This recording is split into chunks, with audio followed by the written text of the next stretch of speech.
샬롬 이목사입니다. 일주일 동안 건강하시고 평안하셨지요? 매일매일의 삶 속에서 하나님의 자비와 은혜를 경험하시며 하나님과 동행하시는 성도님들 되시기를 예수님의 이름으로 축복합니다. 오늘은 일본 영화 제목을 소개하며 시작하려고 합니다. 세상의 중심에서 사랑을 외치다 라는 영화입니다. 부제는 나의 세상의 중심은 너다입니다. 고등학생들의 애절한 로맨스 영화인데 나는 주인공을 말하고 너는 주인공이 사랑하는 사람을 말합니다. 사랑하는 자가 자신의 삶의 중심이라는 것이죠. 결코 헤어질 수도 없고 떼어질 수도 없는 그런 관계 가운데 영원히 함께하고 싶다는 작가의 의도가 읽혀지는 영화입니다. 지난주 말씀에서 사도 바울이 드로아에서 본 환상에 대해서 살펴보았습니다. 바울의 원래 계획은 1차 전도 여행을 한 교회들을 다시 방문하여 그들을 믿음 위에 세우는 것이었습니다.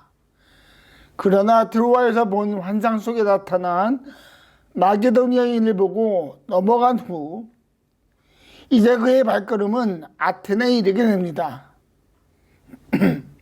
바울이 방문한 아테네에는 무슨 일이 일어났을까요? 그는 당시 세상의 중심이라고 여겨지는 곳에서 하나님을 선포하였습니다. 사도행전 17장 22절부터 27절까지의 말씀입니다. 바울이 아레오바고 법정 가운데 서서 이렇게 말하였다. 아테네 시민 여러분, 내가 보기에 여러분은 모든 면에서 종교심이 많습니다. 내가 다니면서 여러분이 예배하는 대상들을 살펴보는 가운데 알지 못하는 신에게라고 새긴 제단도 보았습니다. 그러므로 나는 여러분이 알지 못하고 예배하는 그 대상을 여러분에게 알려드리겠습니다. 우주와 그 안에 있는 모든 것을 창조하신 하나님께서는 하늘과 땅의 주님이시므로 사람을 손으로 지은 신전에 거하지 않으십니다. 또 하나님께서는 무슨 부족한 것이라도 있어서 사람의 손으로 섬김을 받으시는 것이 아닙니다. 그분은 모든 사람에게 생명과 호흡과 모든 것을 주시는 분입니다. 그분은 인류의 모든 족속은 한 혈통으로 만드셔서 온 땅 위에 살게 하셨으며 그들이 살 시기와 거주할 지역의 경계를 정해 놓으셨습니다. 이렇게 하신 것은 사람으로 하여금 하나님을 찾게 하시려는 것입니다. 사람이 하나님을 더듬어 찾기만 하면 만날 수 있을 것입니다. 사실 하나님은 우리 각 사람에게서 멀리 떨어져 계시지 않습니다. 아멘. 오늘 22절 말씀에 아레오바고 법정이라는 장소가 소개됩니다. 이곳은 아테네에 위치한 아크로폴리스 서편에 있는 작은 언덕을 가리키는데 아레스 신의 바위라는 뜻입니다. 아레스는 그리스 신화에 나오는 신의 법 이름 중 하나이고 그에게 제사를 드리는 장소로 추측합니다. 차츰 이곳은 정치적인 모임의 중심지가 되었고 동시에 사법적인 부분도 담당하게 되어서 오늘 본문에서 보는 바와 같이 법적인 장소가 되었습니다. 이 아레오바고 법정에서는 주로 강력범죄, 즉 살인, 상해, 독살 같은 재판들이 이루어졌다고 합니다. 그렇게 바울이 이곳에 있다는 것은 아테네 사람들이 사도 바울이 전한 도가 그들에게 굉장히 중대한 문제였다는 것을 의미합니다. 바울이 어떻게 이곳까지 오게 되었는지 성경은 말하고 있지 않지만 16절에서 21절까지 말씀을 보면 그가 사람들과 논쟁을 한 것, 즉 예수님에 대하여 말한 것이 그를 이 아레오바고 법정에 서게 한 결정적 원인이 아닌가 추측합니다. 그곳에서 바울은 아테네 사람들의 종교심에 대해 말합니다. 그들이 얼마나 열정적으로 우상을 섬겼는지 말하며 알지 못하는 신에게라는 제단도 모았다고 말합니다. 기록에 의하면 알지 못하는 신에게 드리는 제단은 당시 사회에 아주 일반적이고 널리 퍼져 있었다는 것을 알려줍니다. 주후 143년부터 159년 사이에 아테네를 여행하였던 파우사니아스의 여행 기록에도 이 이름을 알지 못하는 신에 대한 내용이 나오며 계시록에 등장한 도시인 버가모에도 알지 못하는 신들에게 라고 쓰여진 명문 조각이 발견되었다는 기록이 있습니다. 사도 바울은 아테네 사람들이 그 깊고 열정적인 종교심으로부터 나온 우상 숭배의 이야기를 뒤로하고 모든 사람들이 진정으로 예배드려야 할 분이 누구시라는 것을 24절에서 소개합니다. 하나님이라는 분을 소개하며 그 하나님께서 하신 일에 대해서도 선포합니다. 하나님께서 하신 일은 우주와 그 안에 있는 모든 것을 창조하셨다는 것을 말합니다. 사도 바울이 우주라는 단어를 사용한 것이 참 흥미롭습니다. 사도 바울은 분명히 그리스도 문화에 대해 우주의 관점을 이해하고 있었을 것으로 추측됩니다. 그리스 세계관의 우주는 납작한 지구를 중심으로 방구형 하늘에 천체들이 수학적 질서를 가지고 배치되어 있는 것으로 이해하고 있었습니다. 지구가 납작하다고 생각하였고 하늘의 별과 달이 질서를 가지고 있다는 것을 알고 있었습니다. 그리고 이 질서가 수학적 질서에 의한 것이라고 생각하였습니다. 막연한 질서를 그들이 가진 철학으로 이해한 것입니다. 그렇게 그들은 수학적 질서라는 철학은 있었지만 왜 그리고 어떻게 실제적으로 그것이 움직이는지 팽창해 나아가는지에 대한 많은 의문이 있었을 것입니다. 왜냐하면 이러한 문제들은 결코 인간의 지혜로 다 할 수 없기 때문입니다. 막연한 이론으로 맹목적인 신봉을 가지고 우주를 이해하고 있는 아테네 사람들에게 사도 바울은 이 모든 우주를 만드신 분이 있다고 선포합니다. 우연히 무엇인가에 의해서 만들어진 것이 아니라 이 모든 것을 창조하시고 질서를 부여하신 분이 하나님이라는 것을 증거합니다. 훗날 사도 바울은 로마서에서 아테네 사람들에게 전한 이 선포와 연결되는 말씀을 기록하는데 로마서 1장 20절입니다. 이렇게 기록합니다. 이 세상 창조 때부터 하나님의 보이지 않는 속성, 곧 그분의 영원하신 능력과 신성은 사람이 그 지으신 만물을 보고서 깨닫게 되어 있습니다. 아멘. 사람이 그 지으신 만물을 보고서 깨닫게 되어 있다고 말합니다. 하나님께서 창조하시고 주관하시는 그 만물을 말합니다. 아주 쉽게 이해하면 계절이 바뀌는 것, 공기가 있어서 사람들이 호흡을 할 수 있는 것, 육지와 바다의 경계가 정해져 있는 것, 이런 것들입니다. 이렇게 우리의 일상생활에서 일반적이고 당연하다고 생각하는 것들이 하나님께서 모든 사람을 위하여 만드셨다는 것입니다.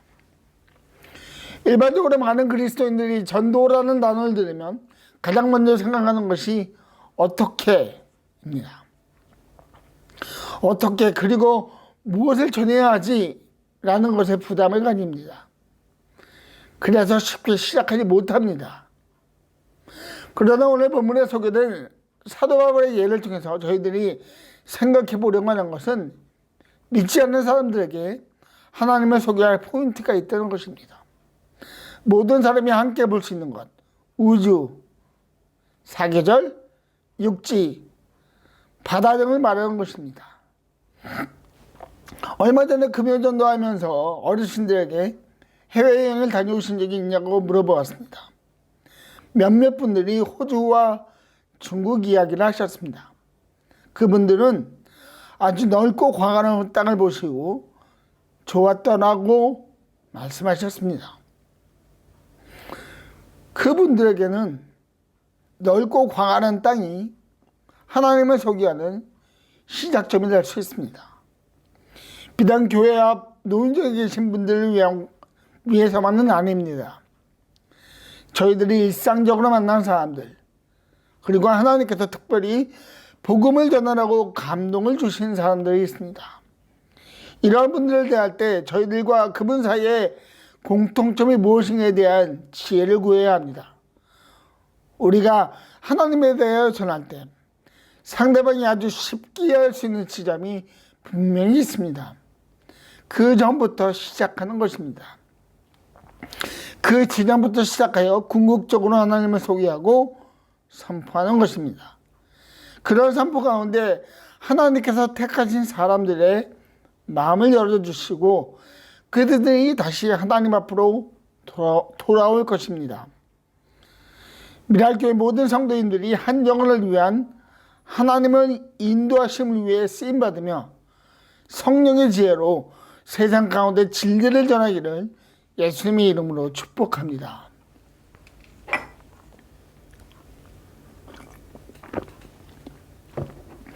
하나님의 창조를 소개한 바울은 또 다른 하나님의 모습을 아테네 사람들에게 소개합니다.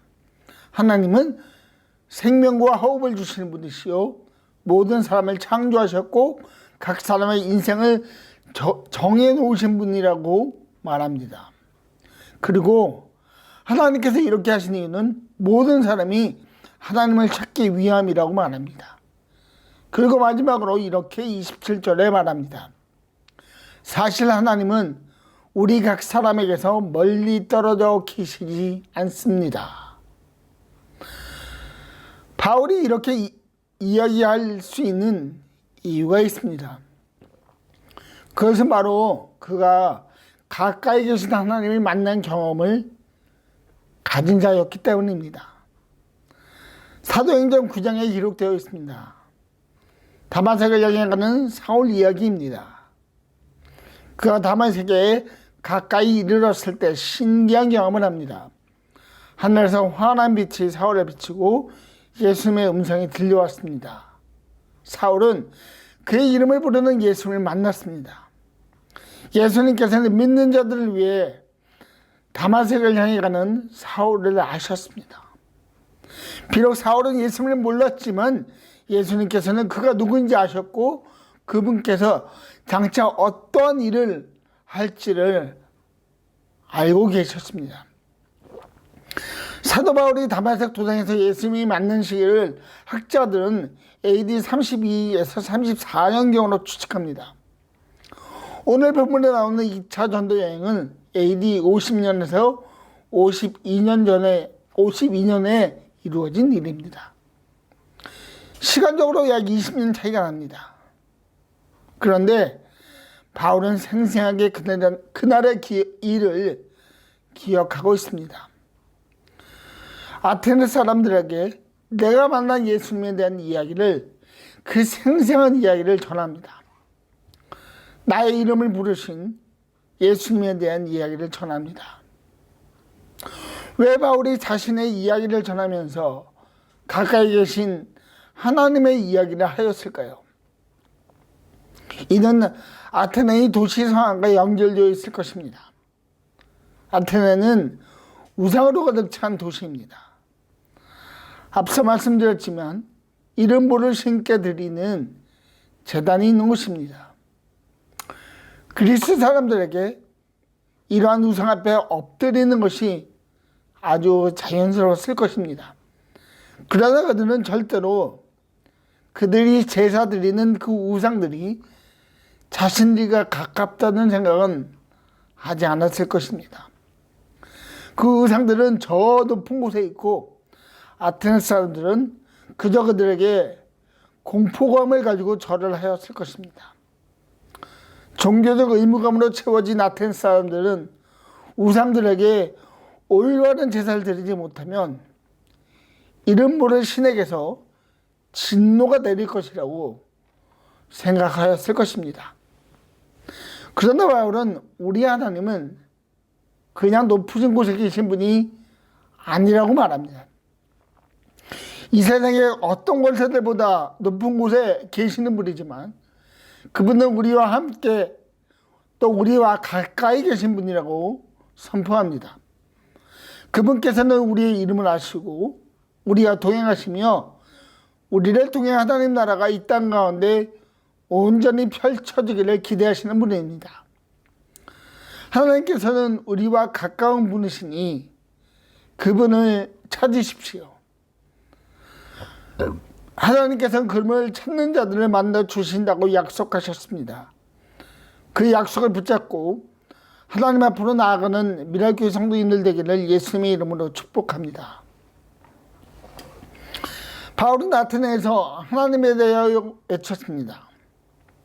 우상이 가득한 그곳에서 하나님의 창조와 가까이 계시는 하나님에 대하여 증거하였습니다.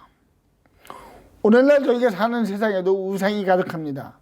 돈, 명예, 성이라는 우상이 넘쳐납니다. 현 시대에는 미디어라는 우상이 추가되었습니다. 많은 사람이 이 우상 앞에서 절합니다. 아테네 사람들처럼 현 시대의 사람들도 아무런 힘도 없고 능력이 없는 우상 앞에서 절합니다. 이러한 세상의 중심에서 그리스도인들은 모든 것을 만드신 하나님을 소개하되 세상 사람들과의 공통분모가 무엇일까를 고민하여야 합니다. 그리고 내가 만난 그 경험을 소개하며 항상 가까이 계셔서 나를 도와주시는 분에 대한 간증이 복음의 통로가 될 것을 믿고 하나님께서 허락하시는 기회를 따라 예수님을 전하는 미랄교회 성도님들 되기를 예수님의 이름으로 축복합니다. 기도합니다. 아버지 하나님 감사합니다. 하나님, 이 세상 모든 것을 창조하신 그 하나님이 우리의 이름을 아시고 우리를 사랑하여 주시고 하나님 그 일을 세상 가운데 선포하기 위해 저희들을 부르심에 감사합니다. 하나님, 언제나 저희가 세상에 대해 하나님 선포할 때 저희들에게 성령의 지혜 가운데 온전히 하나님을 선포하는 자를 될 수 있도록 도와주시고 언제나 나와 함께 하시는, 나와 동행하시는 그 하나님의 은혜로 인하여 매일매일 삶 가운데 성령의 충만함으로 주님 주시는 복으로 살아가는 자들 될 수 있도록 주님 축복하여 주십시오. 예수님의 이름으로 기도하였습니다. 아멘.